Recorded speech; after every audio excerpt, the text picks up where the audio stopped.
Hello friends, देवी studies से मैं पूनम कुमारी आपका बहुत बहुत स्वागत करती हूँ।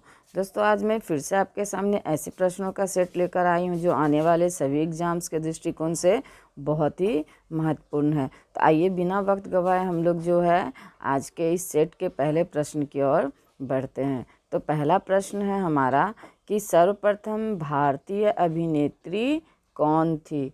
तो सर्वप्रथम भारतीय अभिनेत्री कौन थी दोस्तों, 4 ऑप्शंस में बताना है। तो इसका ए ऑप्शन आपका सही जवाब हो जाएगा देविका रानी। तो सर्वप्रथम जो भारतीय अभिनेत्री कौन थी दोस्तों, देविका रानी। और यह देविका रानी जो है 1930 से 40 के बीच जो है सक्रिय भूमिका यानी सक्रिय रही आपकी बॉलीवुड में। और इनको जो है 1969 में दादा साहेब फाल्के जो कि आपका सर्वोच्च फिल्म पुरस्कार है, इससे इसे सम्मानित किया गया। तो इसका ए ऑप्शन ही आपका सही जवाब हो जाएगा। अगले प्रश्न की ओर बढ़ते हैं। अगला प्रश्न है हमारा कि रिजर्व बैंक ऑफ इंडिया के प्रथम भारतीय राज्यपाल या गवर्नर कौन थे। तो 4 ऑप्शंस में बताना है कि रिजर्व बैंक ऑफ इंडिया के जो है प्रथम भारतीय राज्यपाल या गवर्नर कौन थे। तो इसका भी ए ऑप्शन ही सही जवाब होगा दोस्तों, सी.डी. देशमुख। यानी सी.डी. देशमुख ही जो है आपके प्रथम भारतीय राज्यपाल या गवर्नर थे। और इनका जो है आपका यानी ये जो है आपका 1943 से आपका 1949 तक जो है गवर्नर के पद पे रहे, यानी रिजर्व बैंक के। तो अगर प्रथम गवर्नर भारतीय गवर्नर पूछा जाए या स्वतंत्र भारत का प्रथम गवर्नर पूछा जाए तो दोनों का उत्तर आपका सी.डी. देशमुख ही होगा। अगले प्रश्न की ओर बढ़ते हैं। अगला प्रश्न है हमारा कि वह विद्यार्थी जिसने रुपया का साइन डिजाइन किया वह यहाँ पढ़ रहा था। तो यानी कि ये पूछा जा रहा है कि जिस विद्यार्थी ने रुपया का डिज़ाइन जो है तैयार किया, साइन किया, वो कहाँ पर पढ़ रहा था। तो इसका सही जवाब हो जाएगा दोस्तों बी ऑप्शन IIARTE। यानी यहाँ जो है यह पढ़ रहा था आपका रुपये का साइन डिजाइन जिसने किया था। श्री उदय कुमार के द्वारा जो है दोस्तों रुपये का जो है साइन या प्रतीक जो है डिज़ाइन किया गया था। उन्होंने IIT मुंबई से जो है शिक्षा प्राप्त की थी और जिस समय उन्होंने यह डिज़ाइन तैयार किया था उस समय वो IIT गुवाहाटी में असिस्टेंट प्रोफेसर के पद पर कार्यरत थे। तो इसका बी ऑप्शन आपका सही जवाब हो जाएगा। अगले प्रश्न की ओर बढ़ते हैं। अगला प्रश्न है हमारा कि यह कार्बन कर यानी कार्बन टैक्स घोषित करने वाला प्रथम देश है। तो कार्बन टैक्स घोषित करने वाला प्रथम देश कौन है दोस्तों, यह पूछा जा रहा है। तो इसका सही जवाब हो जाएगा न्यूजीलैंड। यानी न्यूजीलैंड के द्वारा जो है सबसे पहले जो है कार्बन टैक्स घोषित किया गया था। 4 मई 2005 को जो है यानी न्यूजीलैंड के तत्कालीन जो जलवायु परिवर्तन नीति मंत्री थे उनके द्वारा जो है इसकी घोषणा की गई थी। तो यह जो है कार्बन टैक्स पहली बार न्यूजीलैंड में यानी घोषित किया था न्यूजीलैंड के ने, और यह 2005 में प्रथम बार घोषित किया गया था। तो इसका सी ऑप्शन आपका सही जवाब हो जाएगा। अगला प्रश्न है हमारा कि कीवी चिड़िया यानी यहाँ पाई जाती है। तो कहाँ पाई जाती है दोस्तों कीवी चिड़िया, यह पूछा जा रहा है। तो इसका भी आंसर न्यूजीलैंड ही होगा दोस्तों। न्यूजीलैंड में ही जो है कीवी चिड़िया पाई जाती है। चूँकि कीवी चिड़िया जो है न्यूजीलैंड में बहुत आयता से जो है पाई जाती है, इसलिए न्यूजीलैंड निवासियों को जो है कीवी उपनाम से भी जो है पुकारा जाता है। तो इसका सी ऑप्शन सही जवाब हो जाएगा। अगला प्रश्न है हमारा ब्राज़ील की मुद्रा क्या है। तो ब्राज़ील की मुद्रा क्या है दोस्तों, तो ब्राज़ील की मुद्रा जो है आपका रियल है। तो इसका बी ऑप्शन आपका सही जवाब हो जाएगा कि ब्राज़ील की मुद्रा क्या है, तो रियल है। अगले प्रश्न की ओर बढ़ते हैं। अगला प्रश्न है शहद की मक्खी का विष कैसा है? तो शहद की मक्खी का विष जो है दोस्तों प्रोटीन होता है उसमें, तो इसका डी ऑप्शन आपका सही जवाब हो जाएगा। और मधुमक्खी जो है दोस्तों कीट वर्ग का प्राणी है, और मधुमक्खी से जो है आपको शहद प्राप्त होता है, जिसमें कि आपको बड़ी मात्रा में प्रोटीन होती है, तो इसका डी ऑप्शन आपका सही जवाब हो जाएगा। अगला प्रश्न है हमारा कि खाना पकाने का तेल यानी वनस्पति घी में किस प्रक्रिया द्वारा जो है बदला जाता है? यानी खाना पकाने का जो तेल है वह वनस्पति घी में किस प्रक्रिया द्वारा बदला जाता है, यह पूछा जा रहा है।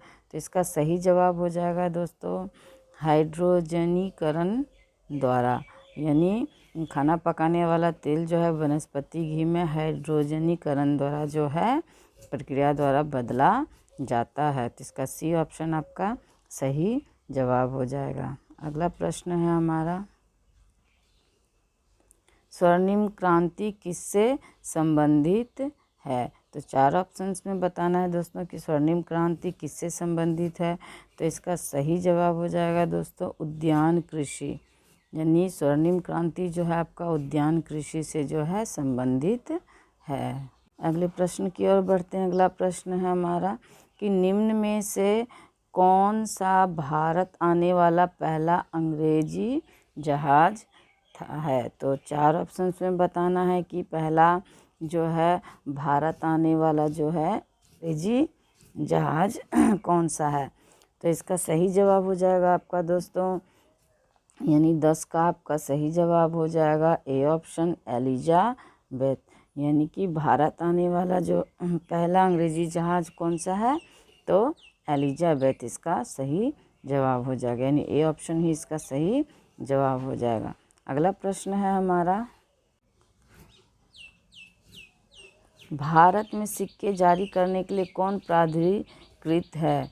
तो भारत में सिक्के जारी करने के लिए कौन प्राधिकृत है दोस्तों, यह पूछा जा रहा है। तो इसका जवाब सबको पता होगा दोस्तों, वित्त मंत्रालय।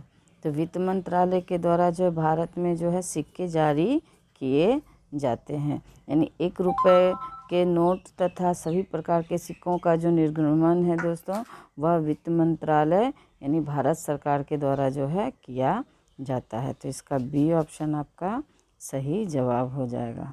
अगला प्रश्न है हमारा गंगा की सहायक नदियाँ जो नीचे वर्णित है कौन उत्तर की ओर प्रवाहित होती है? तो इसका सही जवाब हो जाएगा दोस्तों सी ऑप्शन आपका सोन। सोन ही एक ऐसी नदी है जो दोस्तों आपका उत्तर की ओर जो है प्रवाहित होती है। अगले प्रश्न की ओर बढ़ते हैं। अगला प्रश्न है हमारा कि सर्वोच्च न्यायालय का न्यायाधीश अपना पद त्याग कर सकता है पत्र लिखकर, यानी जो सर्वोच्च न्यायालय का जो न्यायाधीश है वह अपना पद का जो त्याग करेगा वह पत्र यानी एप्लीकेशन किसे देगा, यह पूछा जा रहा है। तो इसका सही जवाब हो जाएगा दोस्तों सर्वोच्च न्यायालय का न्यायाधीश जो है राष्ट्रपति को जो है अपने पद त्याग की सूचना दे सकता है। तो इसका बी ऑप्शन आपका सही जवाब हो जाएगा। अगला प्रश्न है हमारा कि निम्नांकित में से सूर्योदय सबसे पहले कहाँ होगा? तो सूर्योदय सबसे पहले कहाँ होगा दोस्तों? टोक्यो में, यानी डी ऑप्शन इसका सही जवाब हो जाएगा। अगले प्रश्न की ओर बढ़ते हैं। अगला प्रश्न है हमारा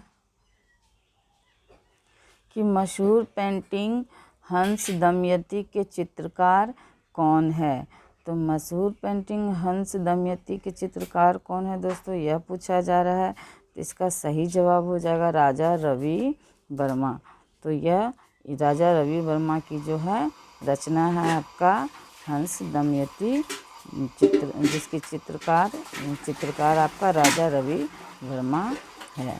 तो इसका बी ऑप्शन आपका सही जवाब हो जाएगा। और इस चित्र में जो है दोस्तों विदर्भ के यानी विदर्भ राज्य की राजकुमारी दमयंती को अपने प्रेमी नल के विषय में हंस से बात करते हुए जो है दिखाया गया है। तो इसका बी ऑप्शन आपका सही जवाब हो जाएगा। अगला प्रश्न है हमारा कि कि निम्नलिखित पुस्तकों में कौन सी पुस्तक फणीश्वर नाथ रेणु द्वारा रचित है। तो फणीश्वर नाथ रेणु द्वारा कौन सी पुस्तक रचित है, तो इसका सी ऑप्शन दोस्तों सही जवाब हो जाएगा, मैला आंचल।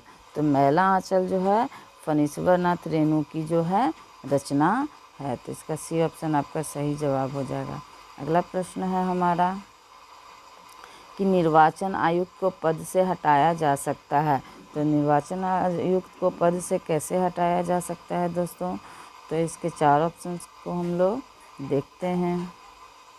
और पहला ऑप्शन है मुख्य निर्वाचन आयुक्त द्वारा, दूसरा है प्रधानमंत्री द्वारा, तीसरा है भारत के मुख्य न्यायाधीश द्वारा, चौथा है उपयुक्त में से कोई नहीं। तो दोस्तों ये तीनों ऑप्शन गलत है।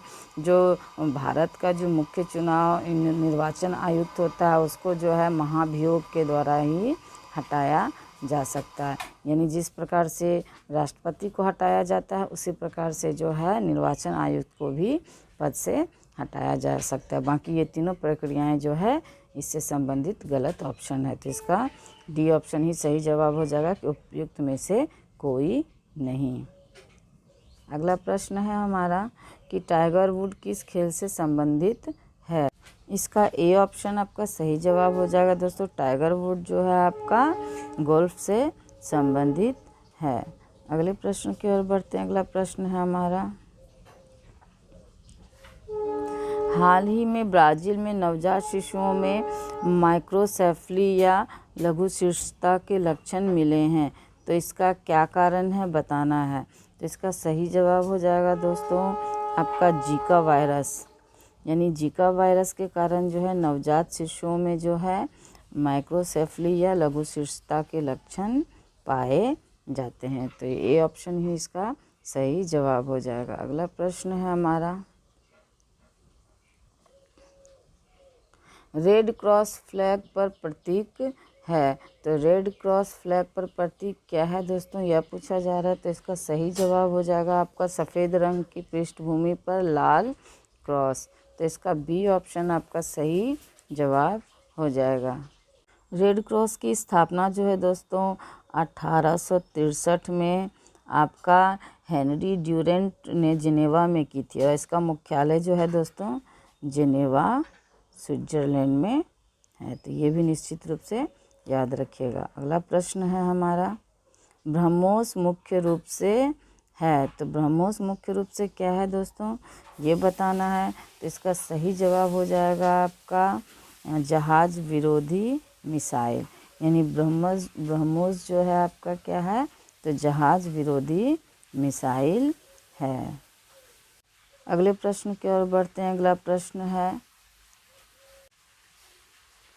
कि पीएच एक संक्षिप्त नाम डैश के लिए है, तो पीएच किस यानी संक्षिप्त नाम जो है किसके लिए यह पूछा जा रहा है दोस्तों। तो इसका सही जवाब हो जाएगा आपका हाइड्रोजन की पावर, यानी पीएच मान जो है, यानी पीएच मान का अर्थ होता है हाइड्रोजन की पावर, तो इसका ए ऑप्शन आपका सही जवाब हो जाएगा। और पीएच मान एक संख्या होती है दोस्तों जो पदार्थों को अम्लीयता व क्षारीयता को जो है प्रदर्शित करती है, तो और इसका जो है इसका मान हाइड्रोजन आयन H+ के सांद्रण के व्युत्क्रम के लघु गणक को बराबर होता है, तो इसका आपका ए ऑप्शन सही जवाब हो जाएगा। अगला प्रश्न है हमारा,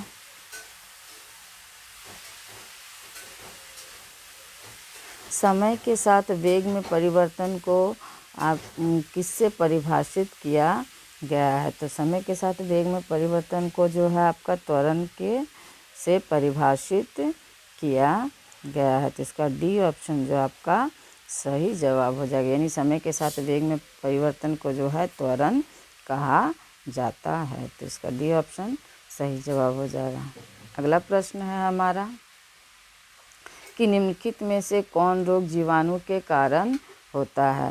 तो कौन सा रोग जीवाणु के कारण होता है दोस्तों यह बताना है, इसका सही जवाब हो जाएगा क्षय रोग, यानी क्षय रोग जो है जीवाणु के कारण होता है, तो इसका बी ऑप्शन आपका सही जवाब हो जाएगा। दोस्तों क्षय रोग को जो है आपको यानी काक रोग भी कहा जाता है, और यह जो है एक संक्रमण जनित रोग है, यानी यह एक संक्रामक रोग है। तो इसका बी ऑप्शन आपका सही जवाब हो जाएगा। अगला प्रश्न है हमारा कि कोला पेय में कौन सी औषधि पाई जाती है। तो 4 ऑप्शंस में बताना है दोस्तों कि कोला पेय में जो है कौन सी औषधि पाई जाती है। तो कोला पेय में जो है आपको कैफीन पाई जाती है। तो इसका डी ऑप्शन आपका सही जवाब हो जाएगा कि कोला पेय में जो है कैफीन पाई जाती है। अगले प्रश्न की ओर बढ़ते हैं। अगला प्रश्न है प्राचीन राज्य अवंती की राजधानी थी। तो प्राचीन राज्य अवंती की राजधानी कौन सी थी दोस्तों, यह पूछा जा रहा है। तो इसका सही जवाब हो जाएगा आपका कि प्राचीन राज्य जो है अवंती की राजधानी आपका उज्जैन थी। यानी इसका सी ऑप्शन आपका सही जवाब हो जाएगा उज्जैन। अगले प्रश्न की ओर बढ़ते हैं। अगला प्रश्न है हमारा कि मानव शरीर में कौन सी ग्रंथि वृद्धि हार्मोन का उत्पादन करती है। तो मानव शरीर में जो है आपका पिट्यूटरी ग्रंथि जो है आपका दोस्तों वृद्धि हार्मोन का जो है उत्पादन करती है। तो इसका बी ऑप्शन आपका सही जवाब हो जाएगा। अगले प्रश्न की ओर बढ़ते हैं। अगला प्रश्न है हमारा कि वास्को डी गामा भारत कब आया था। तो वास्को डी गामा भारत 1498 ईस्वी में आया था दोस्तों। तो इसका ए ऑप्शन ही आपका जो है सही जवाब हो जाएगा। अगले प्रश्न की ओर बढ़ते हैं। अगला प्रश्न है कि चाणक्य को इससे भी जाना जाता है। तो दोस्तों चाणक्य को जो है अन्य नाम पूछा जा रहा है चाणक्य का। तो इसका बी ऑप्शन सही जवाब हो जाएगा। यानी चाणक्य को जो है विष्णुगुप्त और एक कौटिल्य के नाम से भी चाणक्य को जाना जाता है दोस्तों। और ये कौटिल्य या चाणक्य या विष्णुगुप्त के द्वारा ही जो है आपका नंद वंश का जो अंतिम शासक रहता है आपका घनानंद, उसे चंद्रगुप्त इनकी मदद से ही जो है हराता है और नंद वंश का अंत करके जो है मौर्य वंश की स्थापना करता है। तो इसका बी ऑप्शन आपका सही जवाब हो जाएगा। अगला और अंतिम प्रश्न है इस वीडियो का कि पृथ्वी की सतह का कितना भाग समुद्र तल से प्राप्त है। तो इसका सही जवाब हो जाएगा आपका दोस्तों 29%। यानी पृथ्वी की सतह का जो है 29% भाग जो है यानी समुद्र तल से प्राप्त है दोस्तों। इसका आपका यानी कि संपूर्ण पृथ्वी का जो है 3/4 भाग जो है आपका लगभग यानी 71% जो है जलमंडल का पृथ्वी पर विस्तार है। और इसका जो है यानी इस संपूर्ण राशि का 2.5 ही जो है दोस्तों भाग स्वच्छ जल है। बाकी जो है पूरा जल जो है आपका खारा है। तो इसका डी ऑप्शन आपका सही जवाब हो जाएगा 29%। तो कैसे लगे दोस्तों प्रश्न इस सेट के। अगर अच्छे लगे तो अपने दोस्तों को भी शेयर कीजिए और वीडियो को लाइक कीजिए। और अगर अब तक मेरे चैनल को सब्सक्राइब नहीं किए हैं तो मेरे चैनल को सब्सक्राइब भी ज़रूर कीजिए। धन्यवाद दोस्तों।